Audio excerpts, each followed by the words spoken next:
Welcome to Assembly Update. I'm Ted Flint. Joining us today, Assemblyman Brian Curran, who represents the 21st Assembly District, the folks in Nassau County. Assemblyman Curran, good to see you as always. Good morning. How are you? Well, doing pretty well. We're going to talk about a couple of things today, and one in particular, we talk about the budget a lot and education funding and Medicaid funding, those kinds of things. But there's an issue that's getting you a lot of attention. A lot of constituents have been calling you about airplane noise. I mean, what can be done about this, and how long has it been an issue? So my communities in the 21st, it's Limbrook, East Rockaway, Malvern, Roppel Center, Baldwin. They are directly in the flight path of JFK and also in one of the flight paths for LaGuardia. Right. And it has been increasingly a problem within my community with regards to the use of certain runways that will bring those planes directly over the 21st Assembly District as opposed to other areas. And the reason why it's particularly a big problem now is because the FAA, actually, we just got the FAA data tracking for July of 2023. And we got that through, research and going after that because we were receiving a lot of constituent complaints. And when we got those numbers, we were astounded by the disproportionality of the use of the runways. In particular, the July 2023 numbers reflect that there were 14,088 arrivals to runway 22L at JFK. Now, this might sound very in the weeds, but everybody in my area knows that 22L is the runway for our district. And if that number constituted over 70% of all of the arrivals coming into JFK for July. So when we saw that number, we immediately knew that there was not a fair distribution of the other runways being used for arrivals and departures, and that the 21st Assembly District or the communities in the 21st were having to bear that brunt of all of those arrivals, and that's just not fair. Yep. So that's what actually led to this being such a topic this month. What were the reasons given for the increase in traffic in that runway? Well, there's always the FAA and JFK always has reasons. The Port Authority, they always give reasons. I mean, they could say traffic, they could say runway repair, they can say weather caused them to rely on one runway over the other three. But here's the thing: when you're taking 70% of all arrivals in one runway, there's no justification for that. And let me just tell you, the problem was bad at the beginning of the summer, starting in May and June. And because of that, we wrote to the FAA telling them that we feel that there wasn't a fair distribution.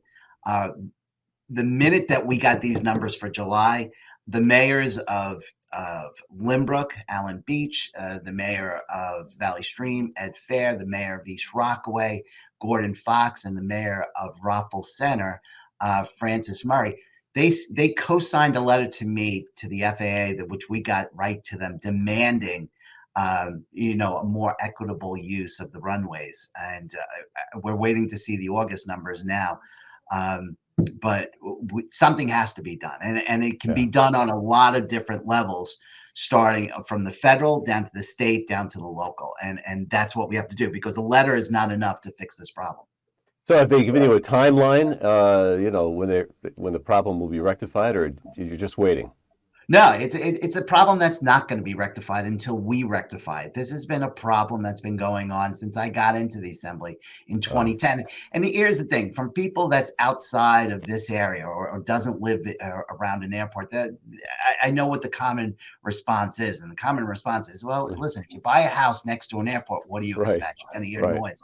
But that's not fair. That's not fair to the people living in these communities, because of a lot of different reasons. One, the pure amount of airplanes today is certainly different and a lot more than what they were not only just 10 years ago, but 20 years ago. Sure. And also, if you're not having a fair distribution in runways, then that overall amount of airplanes, if they're all flying over one community, then it's not right to have that one community, have to bear that one burden all by itself.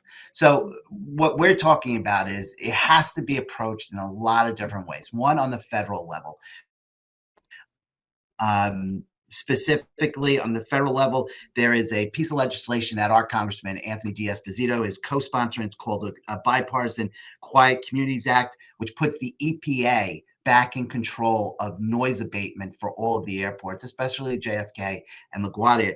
It also would allow the Office of Noise Abatement and Control to be reopened, which was closed 20 years ago.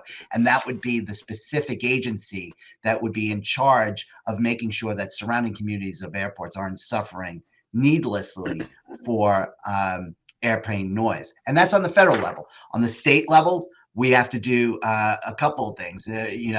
A budget 2 years ago, a budget contained a study for the Department of Health to conduct a study on the health effects of airplane noise on communities surrounding an airport. I think this is really important. We're supposed to get that study back in March of 2024. They're supposed to present a report to the legislature saying what those results are. And if, as I believe, that report comes back and shows that there are detrimental health effects on the community surrounding airports, that will give us the ammunition to go to the FAA, demand, obviously, a fairer distribution of the runways, Right. but even more importantly, noise abatement techniques, more equipment, and for federal funding and state funding for noise mitigation, and also to require the FAA to start imposing some of the height and glide restrictions on pilots as they come in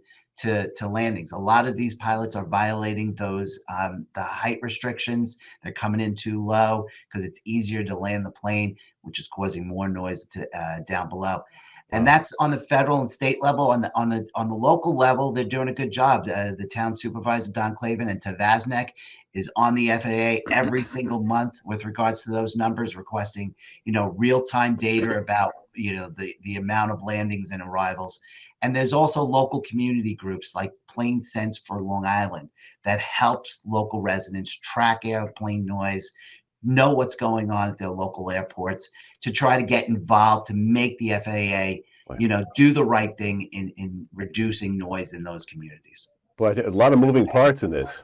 Yes, Like there absolutely is. It's a problem, like you said. It's a problem that's not going to go away until the elected officials and the residents make the FAA, make the Port Authority do the right yeah. thing and start reducing this noise. Because I believe that health study is going to show that it's really detrimental to the health of a lot of these communities, and we can't allow that.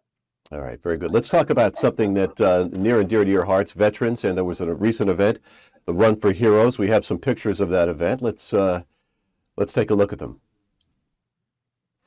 All right, what do we see Yeah. in here? This is a run that we started back in 2010 when I got into the assembly. The local houses, the local veteran homes, the American Legions, the VFWs, they're having a hard time keeping their doors open because of maintenance costs, taxes. They have to pay the same things that we do with our homes. And we came up with a 5K run to raise the monies for each of these local houses. And this year, by far, was the best run that we've ever had. It was a great run. We had close to 200 runners. You're seeing a lot of the photographs of the veterans along with the winners of each of the Hmm. age categories. It was a great day. It raised a lot of money for the Malvern, Limbrook, East Rockaway, Rockville Center, Baldwin, and Freeport American Legions and VFWs. And that's what we wanted to do. And can't thank all of the runners and the sponsors enough for what they did. Our main sponsor was Covanta. They were fantastic. We had I believe, over 70 sponsors in total for the Wow. race, and it was just a great day. And listen, you know what? People do anything that they can to help our veterans, and this is Yep. just another example. And I hope everybody had fun. I know I did.